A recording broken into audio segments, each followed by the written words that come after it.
তোলা হলো স্টেডিয়ামটা এখন এদিকে একটু ঘুরে এখন অব্দি হচ্ছে 3,53,57,094 টাকা ব্যয়। কি কি কাজ হয়েছে?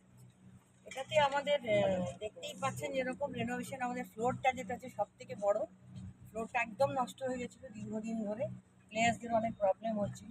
ফ্লোরটাকে নতুন করে বানানোতেই সব থেকে বেশি আমাদের মেহনত দিতে হচ্ছে। 97,59,160 টাকা এখানে ব্যয় হয়েছে। এরপর হচ্ছে গ্রাস কার্পেট, আপনারা দেখবেন যে চারিদিকে আমরা ওই গ্রাসের কার্পেট করেছি, কার্পেট গ্রাস যেগুলো বিছিয়েছি। পেন্টিং হয়েছে সমস্ত, ইনডোরটা আপনারা দেখতে পাচ্ছেন পেন্টিং হয়েছে, এছাড়া আউটডোরে পেন্টিং হয়েছে সমস্ত, আউটডোর পেন্টিং। এরপরে হচ্ছে কিছু গাছ লাগানো হয়েছে, বিউটিফিকেশনের কাজ হয়েছে, আপনারা দেখেছেন বটল পাম গাছ ট্রান্সপ্লান্টেশন এসব হয়েছে।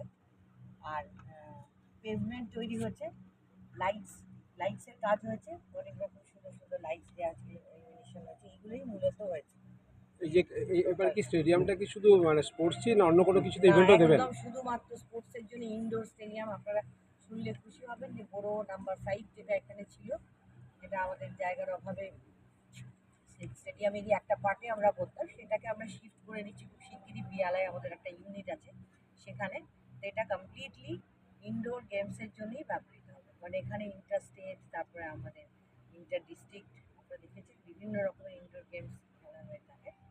আর খুব একটা গেম সংক্রান্ত যদি কোনো কনফারেন্স বা কোনো মিটিং এই ধরনের কিছু থেকে থাকে, সবটাই খেলাধুলো সংক্রান্ত। কোনো কালচারাল প্রোগ্রাম আর এখানে হবে না? কালচারাল হবে, খেলার সঙ্গে হবে। না কালচারাল ওই না বলতে বলতে হ্যাঁ না, পার্টিকুলারলি কোনো কালচারাল অনুষ্ঠান, কোনো কলেজকে ভাড়া দেওয়া বা এগুলো এখানে অনুষ্ঠান করার জন্যে, সে যত বড় কালচারাল প্রোগ্রামই হোক, আমরা স্টেডিয়ামটা খেলা ছাড়া কি রেন্ট রাখা হচ্ছে এমনিতে যে ইভেন্ট স্পোর্টস ইভেন্টের জন্য? এই মাত্র আমরা তো কিছু সিদ্ধান্ত নিইনি, তবে এতদিন আমরা যেটা নিয়ে এসেছিলাম প্রথমে, আপনারা জানেন যেটা প্রায় 1,00,000 টাকা ছিল, যেটা মানুষ অ্যাফোর্ড করতে পারতো না গোল্ডের জন্য, 50,000 ছিল হাফ ডের জন্য। পরে আমাদের মিটিংয়ে সিদ্ধান্ত হয় যে 50,000 এবং 25,000 হবে, সেটাও সাধারণ মানুষ অ্যাফোর্ড করতে পারে না বলে আমরা এখন 10,000 করে মাত্র ভাড়া করেছি।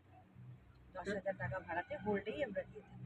ম্যাডাম এটা মানে এসি করার একটা ইয়ে ছিল, এসি করার জন্য আমাদের অনেকে বলেছেন, আমাদেরও চিন্তা ভাবনা আছে, কিন্তু এই পুরোটা এসি করতে গেলে 6 কোটি টাকা প্রয়োজন, প্রচুর টাকার প্রয়োজন। এবং শুধু এসি করে একবার করে দিলে তো হবে না, আর মানুষকে ভাড়াটাও দিতে হবে। যারা ভাড়া দেবেন তারা বলবেন আমরা ভাড়া দেবো, কিন্তু 10,000ই দেবো, এসির খরচটা দেবো না।